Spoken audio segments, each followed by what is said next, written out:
നമസ്കാരം. STV evening ന്യൂസിലേക്ക് സ്വാഗതം. ആദ്യം പ്രധാന വാർത്തകൾ നോക്കാം. ശബരിമല സ്വർണ്ണപ്പാളി മോഷണം പോയ സംഭവം കേന്ദ്ര ഏജൻസി അന്വേഷിക്കണമെന്ന് MT രമേശ്. സംഭവത്തിൽ ക്രിമിനൽ ഗൂഢാലോചന നടന്നിട്ടുണ്ടെന്നും ദേവസ്വം ബോർഡിൻ്റെയും മന്ത്രിയുടെയും വിശദീകരണം വിശ്വസിക്കാൻ കൊള്ളാത്തതെന്നും MT രമേശ്. വലിയ അഴിമതിയാണ് ഇതിൽ നടന്നിട്ടുള്ളതെന്നും ദുരൂഹതകൾ പുറത്തു കൊണ്ടുവരണമെന്നും BJP നേതാവ്. വാട്ടർ അതോറിറ്റിയെ തകർക്കുന്ന നയം സംസ്ഥാന സർക്കാർ തിരുത്തണമെന്ന വാട്ടർ അതോറിറ്റി എംപ്ലോയീസ് യൂണിയൻ. സ്ഥാപനത്തെ ലാഭത്തിലാക്കാനുള്ള പദ്ധതികൾ സർക്കാർ അട്ടിമറിച്ചെന്നും ആരോപണം. സ്ഥാപനത്തെ ADBക്ക് പണയപ്പെടുത്തുന്നതിൻ്റെ ബാധ്യത ജനങ്ങൾക്കുമേൽ അടിച്ചേൽപ്പിക്കപ്പെടുമെന്നും നേതാക്കൾ. പാലക്കാട് മോഹൻ സ്കൂൾ ഡിജിറ്റലൈസേഷൻ പദ്ധതി ഉപേക്ഷിക്കാനുള്ള നീക്കത്തിനെതിരെയും ഇൻഡോർ സ്റ്റേഡിയം നിർമ്മാണം പൂർത്തീകരിക്കാത്തതിനെതിരെയും BJP പ്രക്ഷോഭത്തിലേക്ക്. രണ്ട് പദ്ധതികളുടെയും നിശ്ചലാവസ്ഥയ്ക്ക് കാരണം പാലക്കാടിൻ്റെ ജനപ്രതിനിധികളെന്നും ആക്ഷേപം. 2010 ആരംഭിച്ച ഇൻഡോർ സ്റ്റേഡിയം പദ്ധതി എങ്ങും എത്താത്തതിനു പിന്നിൽ സർക്കാരിൻ്റെയും ജനപ്രതിനിധികളുടെയും ഉത്തരവാദിത്തമില്ലായ്മയെന്നും BJP നേതാക്കൾ. ജ്യോതിസ് സമഗ്ര വിദ്യാഭ്യാസ പദ്ധതി സമഗ്ര വിദ്യാഭ്യാസത്തിന് കൂടുതൽ പ്രചോദനമാകുമെന്ന് വിദ്യാഭ്യാസ വകുപ്പ് മന്ത്രി V. ശിവൻകുട്ടി. ജ്യോതിസ് സമഗ്ര വിദ്യാഭ്യാസ പദ്ധതിയിലൂടെ കൂടുതൽ ജനകീയ കൂട്ടായ്മകൾ കൊണ്ടുവരാൻ കഴിഞ്ഞതായി മുഹമ്മദ് മുഹ്സിൻ MLA. അക്കാദമിക് പരമായും ശാസ്ത്രപരമായും ജ്യോതിസ് സമഗ്ര വിദ്യാഭ്യാസ പദ്ധതി മാറിയതായി അധ്യാപകരും വിദ്യാർത്ഥികളും. ഓങ്ങല്ലൂർ ഗ്രാമപഞ്ചായത്ത് ജ്യോതിസ് ദശവാർഷിക സംഗമം വാരണാകുശി. വാർത്തകളുടെ വിശദാംശങ്ങളിലേക്ക്. ശബരിമല സ്വർണ്ണപ്പാളി മോഷണം പോയ സംഭവം കേന്ദ്ര ഏജൻസി അന്വേഷിക്കണമെന്ന് MT രമേശ് ആവശ്യപ്പെട്ടു. സംഭവത്തിൽ ക്രിമിനൽ ഗൂഢാലോചന നടന്നിട്ടുണ്ടെന്നും ദേവസ്വം ബോർഡിൻ്റെയും മന്ത്രിയുടെയും വിശദീകരണങ്ങൾ വിശ്വസിക്കാൻ കൊള്ളാത്തതെന്നും MT രമേശ് പറഞ്ഞു. വലിയ അഴിമതിയാണ് ഇതിൽ നടന്നിട്ടുള്ളതെന്നും ദുരൂഹതകൾ പുറത്തു കൊണ്ടുവരണമെന്നും അദ്ദേഹം മാധ്യമങ്ങളോട് പറഞ്ഞു. ഇക്കാര്യത്തിൽ ക്രിമിനൽ ഗൂഢാലോചന നടന്നിട്ടുണ്ടെന്ന് MT രമേശ് പറഞ്ഞു. ദേവസ്വം ബോർഡിൻ്റെയും മന്ത്രിയുടെയും വിശദീകരണങ്ങൾ വിശ്വസിക്കാൻ കഴിയില്ല. ദുരൂഹതകൾ പുറത്തു കൊണ്ടുവരണം. വലിയ അഴിമതിയാണ് ഇതിൽ നടന്നിട്ടുള്ളത്. അയ്യപ്പൻ്റെ സ്വസ്ഥതകളാണ് കൊള്ളയടിച്ചിട്ടുള്ളത്. കേന്ദ്ര ഏജൻസി ഇടപെടണമെന്നും MT രമേശ് ആവശ്യപ്പെട്ടു. ശബരിമലയിലെ സ്വർണ്ണപ്പാളിയുടെ മോഷണവുമായി ബന്ധപ്പെട്ടുകൊണ്ട് കേന്ദ്ര ഏജൻസി അന്വേഷിക്കണമെന്നുള്ള നിലപാടാണ് അതിൻ്റെ ഉത്തരവാദിത്തം ഏറ്റെടുത്തുകൊണ്ട് ദേവസ്വം വകുപ്പ് മന്ത്രിയും ദേവസ്വം ബോർഡ് പ്രസിഡന്റും രാജിവെക്കണം. ഒരു വലിയ ക്രിമിനൽ ഗൂഢാലോചന ഈ കാര്യത്തിൽ നടന്നിട്ടുണ്ട്. ദേവസ്വം ബോർഡ് മന്ത്രിയുടെയോ വിശദീകരണമൊന്നും പ്രഥമദൃഷ്ടിയെ നമുക്ക് വിശ്വസിക്കാൻ പറ്റുന്നതല്ല. ഒരുപാട് ദുരൂഹതകളുണ്ട്. ആ ദുരൂഹതകൾ പുറത്തുവിടണം. ഇത് ഒരു കേസ് മാത്രമല്ല, ഇതുമായി ഇപ്പോൾ ചില ധാരാളം വിഷയങ്ങൾ ശബരിമലയിലുണ്ട്. വലിയ അഴിമതിയാണ് നടന്നിട്ടുള്ളത്. അയ്യപ്പൻ്റെ സ്വത്തുവകകളാണ് കൊള്ളയടിച്ചിട്ടുള്ളത്. അപ്പോൾ ഈ കൊള്ളയെക്കുറിച്ചും അതിൻ്റെ വിശദാംശങ്ങളൊക്കെ ജനങ്ങൾക്ക് അറിയാൻ ബാധ്യതയുണ്ട്. അതുകൊണ്ട് കേന്ദ്ര ഏജൻസി ഇക്കാര്യത്തിൽ അന്വേഷണം നടത്തണം എന്നതാണ് BJP സ്വീകരിച്ച നിലപാട്. ആ ആവശ്യം ഉന്നയിച്ചുകൊണ്ട് ഞങ്ങൾ പ്രത്യക്ഷ പ്രക്ഷോഭത്തിന് നേതൃത്വം കൊടുക്കാൻ വേണ്ടി പോകും. News bureau, Ottapalam. വാട്ടർ അതോറിറ്റിയെ തകർക്കുന്ന നയം സംസ്ഥാന സർക്കാർ തിരുത്തണമെന്ന് water authority employees union. Water അതോറിറ്റിയെ ലാഭത്തിലാക്കാനുള്ള പദ്ധതികൾ സർക്കാർ അട്ടിമറിച്ചെന്നും യൂണിയൻ നേതാക്കൾ കുറ്റപ്പെടുത്തി. വാട്ടർ അതോറിറ്റിയെ ADBക്ക് പണയപ്പെടുത്തുന്നതിൻ്റെ ബാധ്യത ജനങ്ങൾക്കുമേൽ അടിച്ചേൽപ്പിക്കപ്പെടുമെന്നും യൂണിയൻ പ്രസിഡന്റ് MM ജോർജ് പാലക്കാട്ട് നടത്തിയ വാർത്താ സമ്മേളനത്തിൽ പറഞ്ഞു. സംസ്ഥാന സർക്കാരിൻ്റെ തെറ്റായ നയങ്ങൾ ഏറെ വൈകാതെ വാട്ടർ അതോറിറ്റിയെയും KSRTC പോലെയാക്കുന്നതാണ്. കേന്ദ്ര സർക്കാർ 50% തുകയും 25% കേരള സർക്കാരും 15% തദ്ദേശ സ്ഥാപനങ്ങളും 10% ഗുണഭോക്താക്കളും എടുത്ത് നടപ്പിലാക്കേണ്ട ജൽജീവൻ മിഷൻ പദ്ധതിക്കായി നടത്തിപ്പുകാർ മാത്രമായ വാട്ടർ അതോറിറ്റിയോട് 8863 കോടി രൂപ കടമെടുക്കാനാണ് സർക്കാർ ആവശ്യപ്പെട്ടിരിക്കുന്നത്. ഡാമുകൾ ഉൾപ്പെടെ പല മേഖലകളും സർക്കാർ സ്വകാര്യ കമ്പനിക്ക് നൽകി കഴിഞ്ഞു. വാട്ടർ അതോറിറ്റിയെ ലാഭകരമാക്കാനുള്ള പദ്ധതികൾ ഉപേക്ഷിച്ച് സ്വകാര്യവൽക്കരണം നടപ്പിലാക്കുന്നതിലൂടെ ജനങ്ങൾക്ക് കുടിവെള്ളം കിട്ടാക്കനിയാകും. വാട്ടർ അതോറിറ്റിക്ക് തദ്ദേശ സ്ഥാപനങ്ങൾ നൽകാനുള്ള ബിൽ തുകയായ 1200 കോടിയോളമാണ് സർക്കാർ നിയമത്തിലൂടെ പിടിച്ചെടുത്തത്. മറ്റു സംസ്ഥാനങ്ങൾ വാട്ടർ അതോറിറ്റിക്ക് വൈദ്യുതി ഉപയോഗത്തിന് കാർഷിക നിരക്ക് ഈടാക്കുമ്പോൾ കേരളം വ്യവസായ നിരക്കാണ് ഈടാക്കുന്നത്. ഇതും വാട്ടർ അതോറിറ്റിയുടെ തകർച്ചയ്ക്ക് ഇടയാക്കുന്നതാണ്. വാട്ടർ അതോറിറ്റിക്ക് കരാറുകാർക്ക് പണം നൽകാൻ കഴിയാത്തതുകൊണ്ട് പല പദ്ധതികളും നിലച്ചമട്ടാണ്. കുടിവെള്ള വിതരണം സ്വകാര്യ കമ്പനികളെ ഏൽപ്പിക്കുന്ന സർക്കാർ നയം വാട്ടർ അതോറിറ്റിയെ അപ്പാടെ തകർക്കുന്നതാണ്. പലപ്പോഴും പല കാര്യങ്ങളും പുറത്തു വരുന്നില്ല. വാട്ടർ അതോറിറ്റി ലാഭത്തിലാക്കുന്നതിന് വേണ്ടി കൊണ്ടുവന്ന നിരവധി പദ്ധതികൾ മറ്റ് സ്ഥാപനങ്ങൾ വിട്ടുകൊടുക്കുകയാണ്. 19 കോടി രൂപ മുടക്കി അരുവിക്കരയിൽ ആരംഭം കുറിച്ച കുപ്പിവെള്ള ഫാക്ടറി വാട്ടർ അതോറിറ്റി കമ്പനിയായിരുന്നു. അത് വിട്ടുകൊടുത്തു. കിഡ്ക്കെന്ന് പറഞ്ഞ സ്ഥാപനത്തിൽ വിട്ടുകൊടുത്തു 16 കോടി. അതുപോലെ തന്നെ വാട്ടർ അതോറിറ്റിയുടെ ഞാൻ ആദ്യം സൂചിപ്പിച്ച് 1000 ലിറ്റർ വെള്ളം പ്രൊഡ്യൂസ് ചെയ്യുമ്പോൾ 25 രൂപ ചെലവ് വരുമ്പോൾ 14 രൂപ 40 പൈസ മാത്രമാണ് വാട്ടർ അതോറിറ്റിക്ക് വാട്ടർ ചാർജ് കിട്ടുന്നത്. ബാക്കിയുള്ള പൈസ എന്ത് ചെയ്യും? ബാക്കിയുള്ള പൈസക്ക് എന്ത് ചെയ്യും?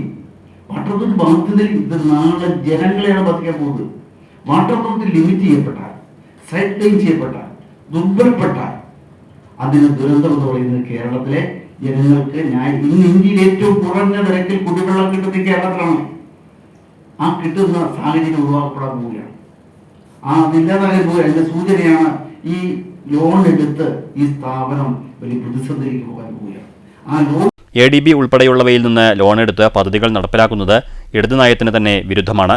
വാട്ടർ അതോറിറ്റിയെ തകർക്കുന്ന സർക്കാർ നയങ്ങൾ വിശകലനം ചെയ്യുന്നതിനും പ്രക്ഷോഭത്തിന് രൂപം നൽകാനുമായി ലീഡേഴ്സ് മീറ്റ് 5-6 തീയതികളിൽ മലമ്പുഴയിൽ നടക്കുമെന്നും MM ജോർജ് പറഞ്ഞു. General secretary Hasan S, KM Aneesh, ജില്ലാ പ്രസിഡന്റ് M രാധാകൃഷ്ണൻ, ജില്ലാ സെക്രട്ടറി യൂസഫ്, K സുന്ദരൻ എന്നിവരും വാർത്താസമ്മേളനത്തിൽ പങ്കെടുത്തു. News bureau, Palakkad. Palakkad Moyan school digitalisation പദ്ധതി ഉപേക്ഷിക്കാനുള്ള നീക്കത്തിനെതിരെയും ഇൻഡോർ സ്റ്റേഡിയം നിർമ്മാണം പൂർത്തീകരിക്കാത്തതിനെതിരെയും BJP പ്രക്ഷോഭം ആരംഭിക്കും.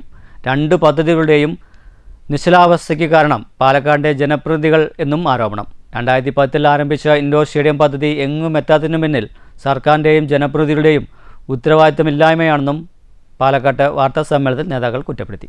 2015 ആരംഭിച്ച മോയിൻ ഹയർ സെക്കൻഡറി സ്കൂൾ ഡിജിറ്റലൈസേഷന് 10 വർഷത്തിനകത്ത് 8 കോടി രൂപ ചെലവഴിച്ചെങ്കിലും പദ്ധതി പൂർത്തിയാക്കാനായില്ല. പദ്ധതിക്കായി വാങ്ങിക്കൂട്ടിയ ലക്ഷങ്ങളുടെ പ്രൊജക്ടറുകൾ, ക്യാമറകൾ, അനുബന്ധ ഉപകരണങ്ങൾ ഉൾപ്പെടെ ക്ലാസ് മുറികളിൽ സൂക്ഷിച്ചിരിക്കുകയാണ്. AI സാങ്കേതികവിദ്യയും വെർച്വൽ സാങ്കേതികവിദ്യയും പഠനമുറികളിൽ സജീവമാകുമ്പോഴാണ് മോയൻസിലെ ഡിജിറ്റൽ പദ്ധതി 10 വർഷമായിട്ടും എങ്ങുമെത്താതിരിക്കുന്നത്. സർക്കാർ അടിക്കടി മാറ്റുന്ന നയങ്ങളും ജനപ്രതിനിധികളുടെ ഉത്തരവാദിത്വമില്ലായ്മയുമാണ് ഏഷ്യയിലെ തന്നെ ഏറ്റവും കൂടുതൽ വിദ്യാർത്ഥിനികൾ പഠിക്കുന്ന വിദ്യാലയത്തിനെ പുറകോട്ടടിച്ചത്. 13,4 കോടി എസ്റ്റിമേറ്റ് തയ്യാറാക്കി 2010 ആരംഭിച്ച ഇൻഡോർ സ്റ്റേഡിയം പദ്ധതി എങ്ങുമെത്താത്തതിന് പിന്നിലും സർക്കാരിൻ്റെയും ജനപ്രതിനിധികളുടെയും ഉത്തരവാദിത്വമില്ലായ്മയാണ്. MP, MLA മാർ, ജില്ലാ പഞ്ചായത്ത്, കായിക വകുപ്പ് ഉൾപ്പെടെ ഫണ്ട് അനുവദിച്ചിട്ടും ഇൻഡോർ സ്റ്റേഡിയം പൂർത്തിയാകാത്തത് എന്തുകൊണ്ടെന്ന് അധികൃതർ വ്യക്തമാക്കണം. കിഫ്ബി ഫണ്ട് ഉപയോഗിച്ച് ഇൻഡോർ സ്റ്റേഡിയം പൂർത്തിയാക്കുമെന്ന് കായികമന്ത്രി പ്രഖ്യാപിച്ച കാലങ്ങളായെങ്കിലും ഒരു ഇഷ്ടിക പോലും വെച്ചിട്ടില്ല. പണി പൂർത്തിയാകാത്ത സ്റ്റേഡിയം റൂമുകൾ വാടകയ്ക്ക് കൊടുത്ത വകയിൽ കോടികളും സ്റ്റേഡിയം വാടകയ്ക്ക് കൊടുത്ത വകയിൽ ലക്ഷങ്ങൾ കിട്ടിയിട്ടും അധികൃതർ കാണിക്കുന്നത് ഉത്തരവാദിത്വമില്ലായ്മയാണ്. ഇൻഡോർ സ്റ്റേഡിയം നടത്തിപ്പിനായി രൂപീകരിച്ച സൊസൈറ്റി പിരിച്ചുവിടുകയും അന്വേഷണം നടത്തുകയും വേണം. പാലക്കാടിന്റെ അഭിമാന പദ്ധതികൾ തകർത്തവർക്കെതിരെ പ്രക്ഷോഭം ആരംഭിക്കും.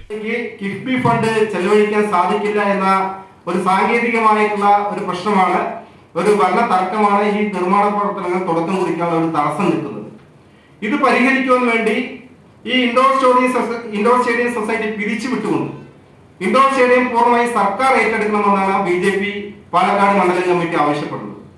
നവരാത്രി മഹോത്സവത്തിന് സംഘടിപ്പിച്ച ബൊമ്മക്കോലു മത്സരത്തിൽ വിജയികളായവർക്കുള്ള സമ്മാനദാനം നവംബർ 10 നടത്തുമെന്നും ശശികുമാർ പറഞ്ഞു. മണ്ഡലം ജനറൽ സെക്രട്ടറിമാരായ Milan RG, Ashok R, sports cell സംസ്ഥാന കോർഡിനേറ്റർ നവീൻ വടക്കന്തറ എന്നിവരും വാർത്താസമ്മേളനത്തിൽ പങ്കെടുത്തു. News bureau, Palakkad. ജ്യോതിസ് സമഗ്ര വിദ്യാഭ്യാസ പദ്ധതി സമഗ്ര വിദ്യാഭ്യാസത്തിന് കൂടുതൽ പ്രചോദനമാകുമെന്ന് വിദ്യാഭ്യാസ വകുപ്പ് മന്ത്രി V. ശിവൻകുട്ടി പറഞ്ഞു. വാരണാകുഷിയിൽ സംഘടിപ്പിച്ച ഓങ്ങല്ലൂർ പഞ്ചായത്ത് ജ്യോതിസ് ദശവാർഷിക സംഗമം ഓൺലൈൻ വഴി ഉദ്ഘാടനം ചെയ്ത് സംസാരിക്കുകയായിരുന്നു മന്ത്രി. ജ്യോതിസ് സമഗ്ര വിദ്യാഭ്യാസ പദ്ധതിയിലൂടെ കൂടുതൽ ജനകീയ കൂട്ടായ്മകൾ ഉയർന്നുവരാൻ സാധിച്ചുവെന്ന് ചടങ്ങിൽ സംസാരിച്ച മുഹമ്മദ് മൂസൻ MLA പറഞ്ഞു. ഓങ്ങല്ലൂർ ഗ്രാമപഞ്ചായത്ത് ജ്യോതിസ് സമഗ്ര വിദ്യാഭ്യാസ പദ്ധതിയുടെ ദശവാർഷിക സംഗമം ശനിയാഴ്ച വാരണാകുഷിയിലെ ബ്ലൂ ഡയമണ്ട് ഓഡിറ്റോറിയത്തിൽ സംഘടിപ്പിച്ചു. സംഗമം വിദ്യാഭ്യാസ വകുപ്പ് മന്ത്രി V. ശിവൻകുട്ടി ഓൺലൈൻ വഴി ഉദ്ഘാടനം ചെയ്തു. ജ്യോതിസ് സമഗ്ര വിദ്യാഭ്യാസ പദ്ധതി സമഗ്ര വിദ്യാഭ്യാസത്തിന് കൂടുതൽ പ്രചോദനമാകുമെന്ന് മന്ത്രി പറഞ്ഞു.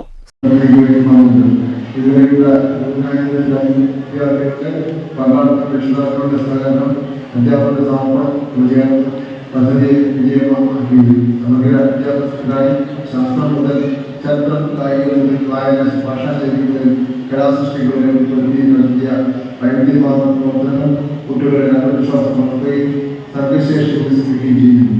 ഗ്രാമപഞ്ചായത്തുകൾക്ക് വിദ്യാഭ്യാസത്തെ കേന്ദ്രീകരിച്ച് രൂപപ്പെടുത്തിയ ജ്യോതിസ് മാതൃക സംസ്ഥാനത്തെ മറ്റു പഞ്ചായത്തുകൾക്കും പ്രചോദനമാണ്. വിദ്യാഭ്യാസ സർക്കാർ പ്രവർത്തനം മാത്രമല്ല. ചടങ്ങിൽ അധ്യക്ഷത വഹിച്ച മുഹമ്മദ് മുസിൻ MLA ഭദ്രദീപം തെളിയിച്ചു. ജ്യോതിസ് സമഗ്ര വിദ്യാഭ്യാസ പദ്ധതിയിലൂടെ കൂടുതൽ ജനകീയ കൂട്ടായ്മകൾ ഉയർന്നുവരാൻ സാധിച്ചുവെന്ന് MLAയും സൂചിപ്പിച്ചു. Jyothis coordinator P. Narayanan master പദ്ധതി വിശദീകരണം നടത്തി. ചടങ്ങിൽ P. നാരായണൻ മാസ്റ്ററെ ആദരിക്കുകയും ചെയ്തു. ഓങ്ങല്ലൂർ ഗ്രാമപഞ്ചായത്ത് പ്രസിഡന്റ് രതി ഗോപാലകൃഷ്ണൻ സ്വാഗതം പറഞ്ഞ ചടങ്ങിൽ vice president TP Rajeesh, Jalaja Sasikumar, Priya Prasanth, KT Pushpalatha, AN Neeraj, Prasanna, Haseena teacher, K Ashokan, Abdul Hakeem, Sreejith, Prakash, Varanasi HM, P Shobhana തുടങ്ങിയവർ സംസാരിച്ചു. സംഗമത്തിൻ്റെ ഭാഗമായി വിവിധ സ്കൂളുകളുടെ അവതരണങ്ങൾ ഉണ്ടായിരുന്നു. കൂടാതെ കുട്ടികൾ അവതരിപ്പിച്ച വിവിധ കലാപരിപാടികളും അരങ്ങേറി.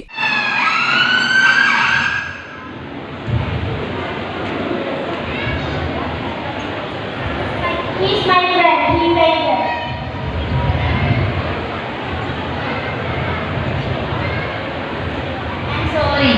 I'm sorry. He is no more. Oh my God! Auntie! സ്കൂളുകൾക്കുള്ള സ്പോർട്സ് കിറ്റുകളുടെ വിതരണവും ഇതോടനുബന്ധിച്ച് നടന്നു. നിരവധി പേർ സംഗമത്തിൽ പങ്കെടുത്തു. News centre Shoranur. 2016 ആരംഭം കുറിച്ച് ഓങ്ങല്ലൂർ പഞ്ചായത്ത് നടപ്പാക്കുന്ന പദ്ധതിയാണ് ജ്യോതിസ് സമഗ്ര വിദ്യാഭ്യാസ പദ്ധതി. സമഗ്ര വിദ്യാഭ്യാസമാണ് പദ്ധതിയുടെ ലക്ഷ്യം. P നാരായണൻ മാസ്റ്ററാണ് പദ്ധതിക്ക് ചുക്കാൻ പിടിക്കുന്നത്. അക്കാദമിക് പരമായും ശാസ്ത്രപരമായും ഏറെ ഗുണകരമായ പദ്ധതിയായി മാറിക്കഴിഞ്ഞുവെന്ന് വിദ്യാർത്ഥികളും അധ്യാപകരും പറയുന്നു. 2016 തുടക്കം കുറിച്ച് തുടർച്ചയായി ഓങ്ങല്ലൂർ പഞ്ചായത്ത് നടപ്പാക്കി വരുന്ന പദ്ധതിയാണ് ജ്യോതിസ്. 2025 10 വർഷത്തിലെത്തിക്കഴിഞ്ഞു പദ്ധതിയുടെ പ്രവർത്തനം. സമഗ്ര വിദ്യാഭ്യാസമാണ് പദ്ധതിയുടെ ലക്ഷ്യം. P നാരായണൻ മാസ്റ്ററാണ് പദ്ധതിയുടെ കോർഡിനേറ്റർ. അദ്ദേഹത്തിൻ്റെ ആശയത്തിലാണ് പ്രധാനമായും പദ്ധതി ആരംഭിക്കാനായത്. ദിനാചരണങ്ങൾക്ക് പുതിയ ദിശാബോധം, സ്കൂൾ തല പഞ്ചായത്ത് തല പ്രവർത്തനങ്ങൾ, ഓരോ വർഷവും പുതുക്കപ്പെടുന്ന ഇനങ്ങൾ, ഓരോ പരിപാടിയിലും രക്ഷിതാക്കൾക്കുള്ള ഇനങ്ങൾ, അധ്യാപകർ പങ്കെടുക്കുന്ന ഇനങ്ങൾ, വിദ്യാലയങ്ങളുടെ അക്കാദമിക ഭൗതിക സാമൂഹിക വികസനത്തിന് ഇടപെടലുകൾ എന്നിവയാണ് പദ്ധതിയുടെ ആശയങ്ങൾ. കുട്ടികൾക്ക് കലാപരമായും കായികപരമായും ശാസ്ത്രീയപരമായും ചരിത്രപരമായും എല്ലാ രീതിയിലും വളർച്ചയ്ക്ക് പരിപാടികൾ കൂട്ടിയിണക്കാൻ കഴിഞ്ഞിട്ടുണ്ട്. പദ്ധതിയെക്കുറിച്ച് കോർഡിനേറ്റർ P നാരായണൻ മാസ്റ്റർ. 2016 മുതൽ കഴിഞ്ഞ 10 വർഷമായി തുടർച്ചയായി ഓങ്ങല്ലൂർ ഗ്രാമപഞ്ചായത്ത് നടപ്പാക്കുന്ന ഒരു വിദ്യാഭ്യാസ പദ്ധതിയാണ് ജ്യോതിസ് സമഗ്ര വിദ്യാഭ്യാസ പദ്ധതി. പേര് സൂചിപ്പിക്കുന്നത് പോലെ തന്നെ ഇതൊരു സമഗ്രമായ വിദ്യാഭ്യാസ പരിപാടിയാണ്. കുട്ടികളുടെ കലാപരവും കായികപരവും അതുപോലെ തന്നെ ചരിത്രപരവും ശാസ്ത്രീയവുമായുള്ള എല്ലാ രീതിയിലുമുള്ള വളർച്ചയ്ക്ക് ഉതകുന്ന പരിപാടികളാണ് ഇതിൽ കൂട്ടിയിണക്കിയിട്ടുള്ളത്. വിവിധ സ്കൂളുകളിൽ വെച്ച് വിവിധ പരിപാടികൾക്ക് വേദിയായിട്ടുണ്ട്. ഇംഗ്ലീഷ് ഫെസ്റ്റ് എന്നുള്ള പരിപാടി കഴിഞ്ഞ 10 വർഷവും നടത്തിയ ഒരു പരിപാടിയാണ്. കുട്ടികൾക്ക് രണ്ടാം ഭാഷയായ ഇംഗ്ലീഷ് വളരെ സുഗമമായി കൈകാര്യം ചെയ്യാൻ കഴിയുന്നു എന്നാണ് തെളിയിച്ചത്. പഞ്ചായത്ത് തല പരിപാടിക്ക് പുറമെ സ്കൂൾ തല പരിപാടികളും ഇത് നടത്തുകയുണ്ടായി. അതുപോലെ തന്നെ 1000-ഓളം കുട്ടികൾ പങ്കെടുക്കുന്ന പ്രീ പ്രൈമറി അംഗനവാടി സർഗോത്സവം വളരെ ഗംഭീരമായി കഴിഞ്ഞ 10 വർഷവും നടത്തി വരുന്നു. പ്രീ പ്രൈമറി മുതൽ HS വരെയാണ് പദ്ധതി നടപ്പിലാക്കുന്നത്. 2 വർഷം കോവിഡ് കാലത്ത് ഓൺലൈൻ വഴി പോലും പരിപാടികൾ നടത്താൻ കഴിഞ്ഞു. വിവിധ സ്കൂളുകൾക്ക് പഠന സാമഗ്രികൾ വിതരണം ചെയ്തു. 1000 പേരെ പങ്കെടുപ്പിച്ച് പ്രീ പ്രൈമറി അംഗനവാടി സർഗോത്സവം 10 വർഷവും നടപ്പാക്കി. ഇത്തരത്തിൽ 10 വർഷം ഇംഗ്ലീഷ് ഫെസ്റ്റും നടത്താൻ സാധിച്ചു. എല്ലാ വർഷവും വിദ്യാഭ്യാസ സംഗമം നടത്തിയാണ് പദ്ധതി അംഗീകരിക്കുന്നത്. പദ്ധതിക്കായി ഓരോ വർഷവും ഗ്രാമപഞ്ചായത്ത് 10 ലക്ഷം രൂപയാണ് വകയിരുത്തുന്നത്. പഞ്ചായത്താണ് പദ്ധതി രൂപീകരണം നടപ്പാക്കുന്നത്. സ്കൂൾ തല ജ്യോതിസ് കോർഡിനേറ്റർ, അക്കാദമിക് സമിതി എന്നിവരും പദ്ധതിയുടെ ഭാഗമാണ്. വളരെയധികം പ്രവർത്തനങ്ങൾ കാഴ്ചവെക്കാൻ പദ്ധതിയിലൂടെ കഴിഞ്ഞുവെന്ന് അക്കാദമിക് സമിതി കൺവീനർ കൂടിയായ VT ബിന്ദു ടീച്ചറും പറഞ്ഞു. 2016 മുതൽ ജ്യോതിസ് സമഗ്ര വികാസ പദ്ധതിയുമായി ഞാൻ അതിനോടൊപ്പം നാരായണ മാഷിനൊപ്പം തന്നെ പ്രവർത്തിക്കാറുണ്ട്. വളരെ അധികം പ്രവർത്തനങ്ങൾ കാഴ്ചവെക്കുന്ന ഒരു പദ്ധതിയാണിത്. ഇത് വാരണാസി ഓങ്ങല്ലൂർ പഞ്ചായത്തിലെ എല്ലാ വിദ്യാലയങ്ങളും 11 വിദ്യാലയങ്ങൾക്കും വളരെയധികം നേട്ടം, സാമൂഹികമായും അക്കാദമികമായും ഭൗതികമായും നേട്ടം ഇതുകൊണ്ട് ഉണ്ടായിട്ടുണ്ട്. നിരവധി പ്രവർത്തനങ്ങൾ ഞങ്ങൾ ഒരുമിച്ച് ചെയ്തിട്ടുണ്ട്. അതിലെടുത്തു പറയേണ്ട ചില പ്രവർത്തനങ്ങൾ നമ്മൾ കുറച്ച് കുട്ടികൾ പഠനത്തിൽ ബുദ്ധിമുട്ട് അനുഭവപ്പെട്ട കുട്ടികൾക്ക് വേണ്ടി കുറച്ച് വായനാ സാമഗ്രികളും പ്രവർത്തന പാക്കേജും ഉണ്ടാക്കി അതിലെ ഓരോ വർഷവും 15 പ്രൊജക്റ്റുകളാണ് നടപ്പാക്കുന്നത്. ഇത്തരത്തിൽ 10 വർഷം കൊണ്ട് 150 പ്രൊജക്റ്റുകൾ നടത്തി. ഈ 20,000-ഓളം കുട്ടികൾ വിവിധ പരിപാടികളായി പങ്കെടുക്കാൻ കഴിഞ്ഞു. അത്തരത്തിൽ അക്കാദമിക് പരമായും ശാസ്ത്രീയപരമായും ചരിത്രപരമായും ഏറെ ഗുണകരമായ പദ്ധതിയായി മാറാൻ കഴിഞ്ഞുവെന്ന് വിദ്യാർത്ഥികളും അധ്യാപകരും പറയുന്നു. News centre Shoranur. Thrissur city police കമ്മീഷണറായി നകുൽ രാജേന്ദർ ദേശ്മുഖ് ചുമതലയേറ്റു. മുൻ കമ്മീഷണർ R. ഇളങ്കോ കമ്മീഷണർ ഓഫീസിൽ വെച്ച് ചുമതല കൈമാറി. മഹാരാഷ്ട്ര സ്വദേശിയായ നകുൽ രാജേന്ദ്ര ദേശ്മുഖ് വൈക്കത്ത് ASP ആയും തിരുവനന്തപുരം സിറ്റിയിൽ DSP ആയും പ്രവർത്തിച്ചിട്ടുണ്ട്. തിരുവനന്തപുരത്ത് നിന്നാണ് കമ്മീഷണറായി തൃശൂരിലേക്ക് എത്തുന്നത്. പോലീസും ജനങ്ങളും ഒരുമിച്ച് നിന്ന് പ്രവർത്തിക്കുന്ന സ്ഥലമാണ് തൃശൂർ. വലിയ ഉത്തരവാദിത്തമാണ് തനിക്കുള്ളതെന്നും എല്ലാവരും ഒത്തൊരുമിച്ച് മുന്നോട്ട് പോകാമെന്നും കമ്മീഷണർ മാധ്യമങ്ങളോട് വ്യക്തമാക്കി. പോലീസും ജനങ്ങൾ വളരെ നന്നായിട്ട് ഒരുമിച്ച് നിന്നിട്ട് ഇവിടെ എല്ലാ കാര്യങ്ങൾ ചെയ്യുന്നുണ്ട്. അത് ഒരു വളരെ ഇമ്പോർട്ടൻറ്റും ടാസ്കും ഒരു നല്ല ഓപ്പർച്യൂണിറ്റി എനിക്കുണ്ട്. ഇവിടെ ഇപ്പോൾ എൻ്റെ മുമ്പ് പല സീനിയർ ഉദ്യോഗസ്ഥരും ഇവിടെ ജോലി ചെയ്തിട്ടുണ്ട്. അവരും കുറേ പ്രോജക്ട്സും എല്ലാ കാര്യങ്ങളും തുടങ്ങിയിട്ടുണ്ട്. അത് എല്ലാ കാര്യങ്ങളും നമ്മൾ ഇപ്പോൾ കണ്ടിന്യൂ ചെയ്ത് പോവാം. അതിനുശേഷം നമുക്ക് പുതിയ എന്തെങ്കിലും ഇമ്പ്രൂവ്മെൻറ്റ്സ് ഉണ്ടെങ്കിൽ അത് എല്ലാ ആൾക്കാരും ആലോചിച്ചിട്ട് നമുക്ക് എന്തെങ്കിലും ചെയ്യാൻ സാധിക്കാനുള്ള പുതിയ കാര്യങ്ങളുണ്ടെങ്കിൽ നമുക്ക് അത് ചെയ്യാം. News bureau, Thrissur. കേരള ബാങ്കിക്കുരുടെ കളർ പ്രിന്റ് നൽകി തട്ടിപ്പ് നടത്തിയ പ്രതിയെ തൃശൂർ വടക്കാഞ്ചേരി പോലീസ് പിടികൂടി. കുന്നംകുളം ഇയാൽ സ്വദേശി സജീഷ് പാടമാണ് പിടിയിലായത്. ആരോൺ സോപ്പ് കട നടത്തുന്ന ലിജിയാണ് തട്ടിപ്പിന് ഇരയായത്. വ്യാജമായി നിർമ്മിച്ച ലോട്ടറി QR കോഡ് ഉപയോഗിച്ച് സ്കാൻ ചെയ്താണ് സജീഷ് തട്ടിപ്പ് നടത്തിയത്. ലിജിയിൽ നിന്നും 5000 രൂപ വാങ്ങി രക്ഷപ്പെട്ട പ്രതിയുടെ CCTV ദൃശ്യങ്ങൾ പോലീസിന് ലഭിച്ചിരുന്നു. ദൃശ്യങ്ങൾ കേന്ദ്രീകരിച്ച് നടത്തിയ പരിശോധനയിലാണ് പ്രതി പിടിയിലായത്. തൃശൂർ കാട്ടൂരിൽ കഴിഞ്ഞ ദിവസം സമാന രീതിയിൽ നടന്ന തട്ടിപ്പിന് പിന്നിലും സജീഷാണോ എന്ന് പോലീസ് പരിശോധിച്ചു വരികയാണ്. News bureau, Thrissur. കിഫി ഫണ്ടിൽ നിന്നും 22 കോടി പദ്ധതി വെച്ച് നിർമ്മാണം തുടങ്ങിയ വാണിയംകുളം കോതക്കുർശി റോഡ് 8 വർഷം പിന്നിട്ടിട്ടും പ്രവൃത്തി പൂർത്തീകരിക്കാൻ കഴിയാത്തതിൽ അനങ്ങടി മണ്ഡലം കോൺഗ്രസ് കമ്മിറ്റിയുടെ നേതൃത്വത്തിൽ പ്രതിഷേധ സമരം സംഘടിപ്പിച്ചു. Block Congress vice president Ashraf Karukulam ഉദ്ഘാടനം ചെയ്തു.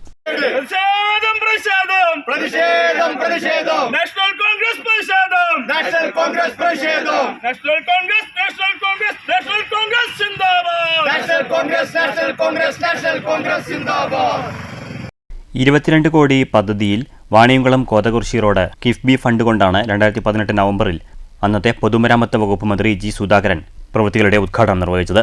എന്നാൽ 8 വർഷം പിന്നിട്ടിട്ടും പ്രവൃത്തികൾ പൂർത്തീകരിക്കാൻ കഴിഞ്ഞിട്ടില്ല. പത്തംകുളം സീഡ് ഫാമിന് സമീപം 2 വർഷം മുന്നേ പൂർത്തിയാക്കിയ കലുങ്കാണ് കോൺക്രീറ്റ് പൊട്ടി വീണ് ഗതാഗതം മുടങ്ങിയത്.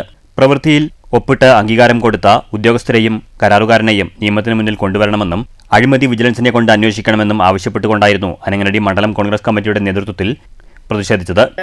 ഈ ഭാഗത്ത് ഇവിടെ സഞ്ചരിച്ചുകൊണ്ടിരിക്കുന്ന സമയത്ത് പെട്ടെന്നൊരു ബൈക്ക് സെൻട്രലിൽ തന്നെ റോട്ടിൽ വീണപ്പോൾ എന്താ നോക്കുമ്പോഴാണ് ഇതിൻ്റെ ഈ വാർത്ത ഭാഗം കോൺക്രീറ്റ് ഭാഗം കലുകിൻ്റെ പൊട്ടിപ്പൊളിഞ്ഞ് താഴേക്ക് പോയിട്ടുള്ളൊരവസ്ഥ കണ്ടത്.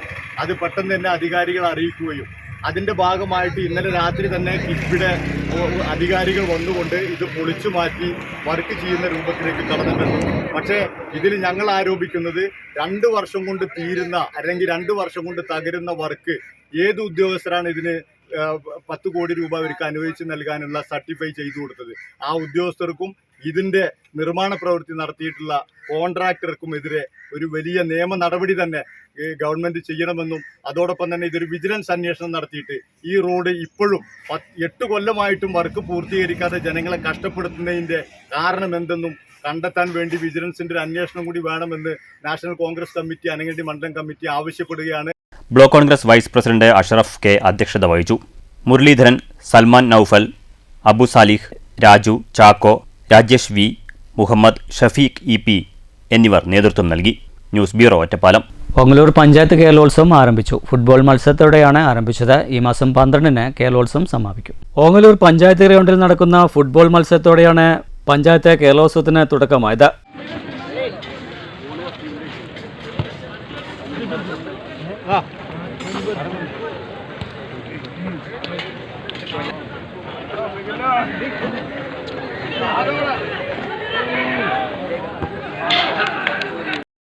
വിവിധ ടീമുകൾ പങ്കെടുക്കുന്ന ഫുട്ബോൾ മത്സരം 5-ാം തീയതി സമാപിക്കും. മറ്റ് വിവിധ ഇനം മത്സരങ്ങൾ വിവിധ സ്ഥലങ്ങളിലെ വേദികളിൽ നടക്കും. ഒക്ടോബർ 5-ന് ഞായറാഴ്ച പഞ്ചായത്ത് ഹാളിൽ കലാരചന മത്സരവും നടക്കും. ഒക്ടോബർ 12-ന് നടക്കുന്ന ക്രിക്കറ്റ് മത്സരത്തോടെ കേരളോത്സവം സമാപിക്കും. News centre, Shoranur. ലോകത്തിൽ തന്നെ ഏറ്റവും കൂടുതൽ പ്രവാസികളുള്ള രാജ്യം ഇന്ത്യയാണെന്നും ഇതിനെ തുടർന്ന് കോടിക്കണക്കിന് രൂപയാണ് ഇന്ത്യയിലേക്ക് എത്തുന്നതെന്നും എന്നാൽ പ്രവാസികൾക്ക് ഇന്ത്യ ഗവൺമെൻറ് യാതൊരു ആനുകൂല്യങ്ങളും നൽകുന്നില്ലെന്നും കേരള പ്രവാസി സംഘം സംസ്ഥാന സെക്രട്ടറി ബാദുഷ കടലുണ്ടി പറഞ്ഞു. കേരള പ്രവാസി സംഘം തൃശൂർ ജില്ലാ സമ്മേളനം ചെറുതുരുത്തിയിൽ ഉദ്ഘാടനം ചെയ്ത് സംസാരിക്കുകയായിരുന്നു അദ്ദേഹം. രാവിലെ നടന്ന പതാക ഉയർത്തൽ മുതിർന്ന പ്രവാസി അംഗം മുഹമ്മദ് മുല്ല നിർവഹിച്ചതോടെയാണ് സമ്മേളനത്തിന് തുടക്കം കുറിച്ചത്. ഈ സംഘടനകൾ ലോകത്തിന്റെ മുമ്പിലുണ്ട്. അത്തരം സംഘടനകൾ ITUC പോലെയുള്ള ട്രേഡ് യൂണിയൻ പ്രസ്ഥാനങ്ങൾ, അങ്ങനെയുള്ള നിരവധിയായ സംഘടനകൾ ഈ നയങ്ങൾക്കെതിരായി കൊണ്ട് വലിയ രീതിയിൽ പ്രതിഷേധിക്കുക. നിങ്ങൾ ആരും നിരാശപ്പെടേണ്ടി വരില്ല. ഞാൻ നേരത്തെ പറഞ്ഞതുപോലെ ഇതിനെതിരായിക്കൊണ്ടുള്ള കരുത്തുറ്റ ഒരു ശക്തി ഉയർന്നു വരും. ആ രീതിയിലേക്ക് ലോകത്തെ മഹാഭൂരിപക്ഷവും ആഗ്രഹിക്കുന്നത് സമാധാനമാണ് എന്നുള്ളത് കൊണ്ട് തന്നെ ഈ നയങ്ങൾക്കെതിരായിക്കൊണ്ട് ശക്തമായിട്ടുള്ള ഉയർന്നു വരുമെന്ന് തന്നെയാണ് നമ്മളെപ്പോലെയുള്ള സംഘടനകൾ പ്രതീക്ഷിക്കുന്നത്. നമ്മുടെ രാജ്യം നോക്കൂ, നിങ്ങൾ കുടിയേറ്റ കാര്യത്തിൽ എടുത്തുകൊണ്ടിരിക്കുന്ന നിലപാട്, ലോകത്തിലെ ഏറ്റവും കൂടുതൽ പ്രവാസികളുള്ള രാജ്യം, ലോകത്തിലെ ഏറ്റവും കൂടുതൽ മനുഷ്യാധ്വാനം കയറ്റുമതി ചെയ്യുന്ന രാജ്യമാണ്. ജില്ലാ പ്രസിഡന്റ് KV അഷ്റഫ് ഹാജി അധ്യക്ഷത വഹിച്ചു. വള്ളത്തോൾ നഗർ ഗ്രാമപഞ്ചായത്ത് പ്രസിഡന്റ് ഷെയ്ഖ് അബ്ദുൽ ഖാദർ, മറ്റു സംസ്ഥാന ജില്ലാ നേതാക്കളായ CK Krishnadas, P Saidalikutty, Sulaikha Jamal, NB Mohanan, MK Sasidharan, Vallathol Nagar ഗ്രാമപഞ്ചായത്ത് സ്ഥിരം സമിതി അധ്യക്ഷൻ I Yusuf, KP Anil, CR Sudhakaran, MM Haneefa തുടങ്ങിയവർ സംസാരിച്ചു. News bureau, Cheruthuruthy. മണ്ണൂർ കമ്പനിപ്പടി അഴിക്കോടൻ രാഘവൻ വായനശാലയുടെ നേതൃത്വത്തിൽ കിഴക്കുംപുറം AJB സ്കൂളിൽ എഴുത്തുപെട്ടി സ്ഥാപിച്ചു. എഴുത്തുകാരൻ M ശിവശങ്കരൻ മാസ്റ്റർ ഉദ്ഘാടനം ചെയ്തു. കുട്ടികളുടെ കാര്യം കുട്ടികൾ പറഞ്ഞു തന്നെയാണ് ശരിയെന്ന് അതേമാതിരി നിങ്ങളുടെ അടുത്ത് അധികം സംസാരിക്കാൻ വന്നു കഴിഞ്ഞാൽ ബുദ്ധിമുട്ടുണ്ടാകും. കൂടുതൽ ഒരുപാട് കാര്യങ്ങളൊന്നും നിങ്ങൾ പറഞ്ഞ് ബുദ്ധിമുട്ടിക്കുന്നില്ല. പക്ഷെ നമ്മളിന്ന് വളരെ നല്ലൊരു സംരംഭമായിട്ടാണ് നമ്മുടെ അടുത്തുള്ള ഗ്രന്ഥശാല, അഴീക്കോടൻ സ്മാരക ഗ്രന്ഥശാല, അതിന്റെ പ്രവർത്തകരും മുന്നിലേക്ക് വന്നിരിക്കുന്നത്. അപ്പൊ ഇവിടെ അധ്യക്ഷനായിട്ട് വന്ന ആള് നിങ്ങളുടെ സ്കൂളിൽ പഠിച്ച ആളെ പറഞ്ഞില്ലേ? വായനശാല സെക്രട്ടറി N മനോജ് കുമാർ അധ്യക്ഷത വഹിച്ചു. വായനശാല president Sethumadhavan, MK Ramachandran, Leela, Ramesh, Sanjunathan, S Sreelatha, Sreedevi, Pravitha, P Athira teacher, Anu Abraham എന്നിവർ സംസാരിച്ചു. പ്രധാനാധ്യാപിക ശ്രീലേഖ സ്വാഗതവും A ജസീർ മാസ്റ്റർ നന്ദിയും പറഞ്ഞു. News bureau, Pathripala. പ്രധാന വാർത്തകൾ ഒരിക്കൽ കൂടി. ശബരിമല സ്വർണ്ണപ്പാളി മോഷണം പോയ സംഭവം കേന്ദ്ര ഏജൻസി അന്വേഷിക്കണമെന്ന് MT രമേശ്. സംഭവത്തിൽ ക്രിമിനൽ ഗൂഢാലോചന നടന്നിട്ടുണ്ടെന്നും ദേവസ്വം ബോർഡിൻ്റെയും മന്ത്രിയുടെയും വിശദീകരണം വിശ്വസിക്കാൻ കൊള്ളാത്തതെന്നും MT രമേശ്. വലിയ അഴിമതിയാണ് ഇതിൽ നടന്നിട്ടുള്ളതെന്നും ദുരൂഹതകൾ പുറത്തു കൊണ്ടുവരണമെന്നും BJP നേതാവ്. വാട്ടർ അതോറിറ്റിയെ തകർക്കുന്ന നയം സംസ്ഥാന സർക്കാർ തിരുത്തണമെന്ന വാട്ടർ അതോറിറ്റി എംപ്ലോയീസ് യൂണിയൻ. സ്ഥാപനത്തെ ലാഭത്തിലാക്കാനുള്ള പദ്ധതികൾ സർക്കാർ അട്ടിമറിച്ചെന്നും ആരോപണം. സ്ഥാപനത്തെ ADBക്ക് പണയപ്പെടുത്തുന്നതിൻ്റെ ബാധ്യത ജനങ്ങൾക്കുമേൽ അടിച്ചേൽപ്പിക്കപ്പെടുമെന്നും നേതാക്കൾ. പാലക്കാട് മോഹൻ സ്കൂൾ ഡിജിറ്റലൈസേഷൻ പദ്ധതി ഉപേക്ഷിക്കാനുള്ള നീക്കത്തിനെതിരെയും ഇൻഡോർ സ്റ്റേഡിയം നിർമ്മാണം പൂർത്തീകരിക്കാത്തതിനെതിരെയും BJP പ്രക്ഷോഭത്തിലേക്ക്. രണ്ട് പദ്ധതികളുടെയും നിശ്ചലാവസ്ഥയ്ക്ക് കാരണം പാലക്കാടിൻ്റെ ജനപ്രതിനിധികൾ എന്നും ആക്ഷേപം. 2010 ആരംഭിച്ച ഇൻഡോർ സ്റ്റേഡിയം പദ്ധതി എങ്ങും എത്താത്തതിന് പിന്നിൽ സർക്കാരിൻ്റെയും ജനപ്രതിനിധികളുടെയും ഉത്തരവാദിത്തമില്ലായ്മയെന്നും BJP നേതാക്കൾ. ജ്യോതിസ് സമഗ്ര വിദ്യാഭ്യാസ പദ്ധതി സമഗ്ര വിദ്യാഭ്യാസത്തിന് കൂടുതൽ പ്രചോദനമാകുമെന്ന് വിദ്യാഭ്യാസ വകുപ്പ് മന്ത്രി V ശിവൻകുട്ടി. ജ്യോതിസ് സമഗ്ര വിദ്യാഭ്യാസ പദ്ധതിയിലൂടെ കൂടുതൽ ജനകീയ കൂട്ടായ്മകൾ കൊണ്ടുവരാൻ കഴിഞ്ഞതായി മുഹമ്മദ് മുഹ്സിൻ MLA. അക്കാദമിക് പരമായും ശാസ്ത്രപരമായും ജ്യോതിസ് സമഗ്ര വിദ്യാഭ്യാസ പദ്ധതി മാറിയതായി അധ്യാപകരും വിദ്യാർത്ഥികളും. ഓങ്ങല്ലൂർ ഗ്രാമപഞ്ചായത്ത് ജ്യോതിസ് ദശവാർഷിക സംഗമം വാടനാംകുശി. ഇതോടുകൂടി ഈ വാർത്താ ബുള്ളറ്റിൻ സമാപിക്കുന്നു. നന്ദി, നമസ്കാരം.